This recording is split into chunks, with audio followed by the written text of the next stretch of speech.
Hi everyone, welcome back. Vector projection number 2, just do an example, not all the other stuff. Oh, I could do a little bit of this first. A is across 7 and up 4. So if I started anywhere and I went 1, 2, 3, 4, 5, 6, 7, up 4, 1, 2, 3, 4. There would be vector A. That's a reasonable case of vector A. And B, so have a look what happens here. 1, 2, 3 and up 1. And people go, oh, how do I project a longer one onto a shorter one? So here we go. If I extend that across here in a straight line, I've got a vector going here somewhere, come across from the end of A onto vector B, and we make a right angle, and there's our vector projection, which is this one just here. So I'm wanting that vector that goes all the way from there to there. How do we get it? Let's do it the simple way.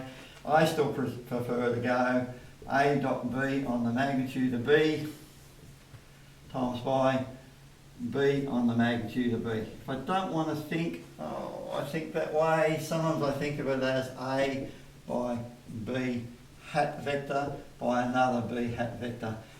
I don't know, I think that's a better way of doing it all the time. Let's forget about that for a moment, just go back to this one here. So there's your scalar projection, which is that length there. So we just want the length, so how are we going to get that? So I've got a 7, 4, I can write that as 7, 4 instead of 7, I and 8, 4, J, and getting the I's and J's all the time.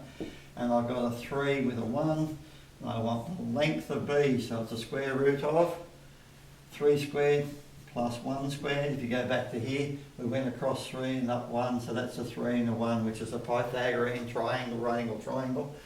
And then we've got to multiply that by B again, so here's B, 3, 1, and again by the magnitude of B. So that's again the square root of 3 squared plus 1 squared. Let's have a look at the numbers and see what's happening. That's 7 3s are 21, that's 4 1s are 4. Now on the bottom here, which is interesting, I've got a root 10. Over here I've got a 3, 1, I've got another root 10.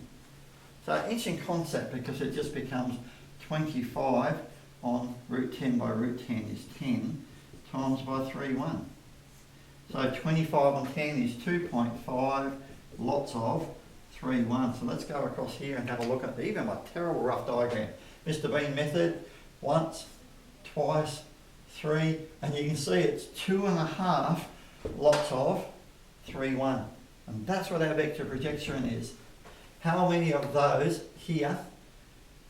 What fraction is it? It's a fraction actually of 5 on 2, if you want to look at it as 5 on 2. Let's have a look at what we can write this as. So I could go 2.5 times 3, which is 6, which is 7.5. 2.5 by 1 is 2.5.